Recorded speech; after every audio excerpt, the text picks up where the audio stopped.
Dahil I know that Ms. Gamo has been waiting for this day since she was arrested by the Senate more than 2 weeks ago. Siya lang ang bukod tangi na nakuha ng Senado. Ang lahat pa ay nagtago o nagsipagpulasan.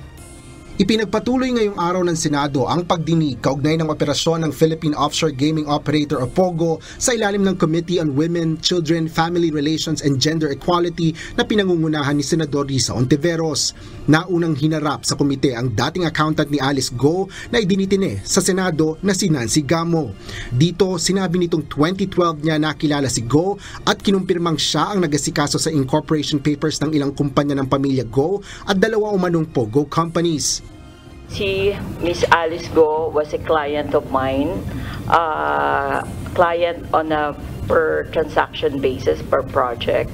I happened to register yung mga corporations na pag-aari ng family nila way back to 2012. So, and then may mga iba pang mga corporation and kasama pa rin yung dalawang POGO companies. Nilinaw naman ng dating accountant ng sinuspinding alkalde na tanging pagrerehistro lang ang kanyang transaksyon at wala nang iba pang obligasyon. Sinabi rin nito na 2017 pa niya huling nakita ng personal si Go habang noong nakaraang taon ang huli nilang pag-uusap.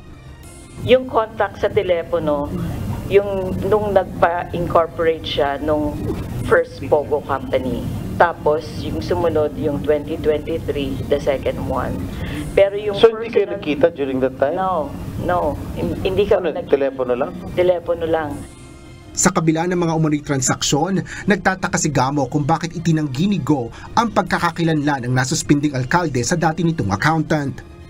Kinwestiyon naman ni Senador Jinggoy Estrada ang National Bureau of Investigation at Philippine National Police Criminal Investigation and Detection Group kung bakit hindi pa rin nakikita si suspended Mayor Alice Go. Ito ay sa kabila ng paglalabas ng warrant of arrest noon pang July 11. Ayon kay Police Colonel Mark Lagare, mayroon na silang tracker team na naghahanap sa alkalde.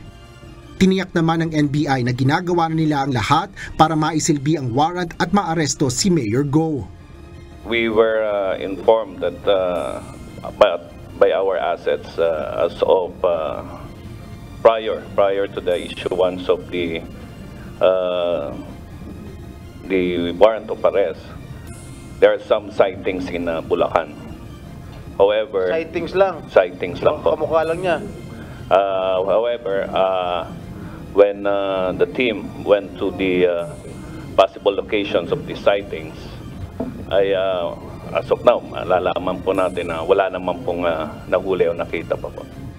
Kinumpirma naman ng Bureau of Immigration na nasa bansa pa si Go. Based po sa record namin, nasa Pilipinas pa po. Sigurado ka dyan, ha? Yes po, yes po. Baka nakalis na yan, private plane yan. Paano nyo matututukan kung nag-private plane yung tao? Kasama po sa mga minomonitor namin yung lahat ng ports, airports or seaports.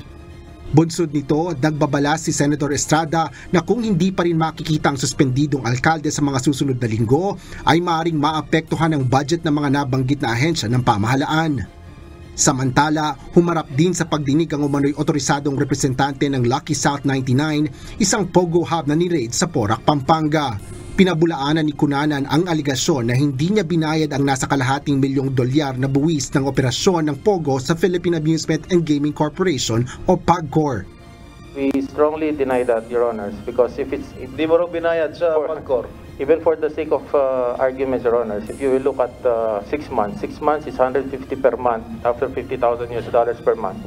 That's not even supposed to be $500,000. That's supposed to be about $900,000.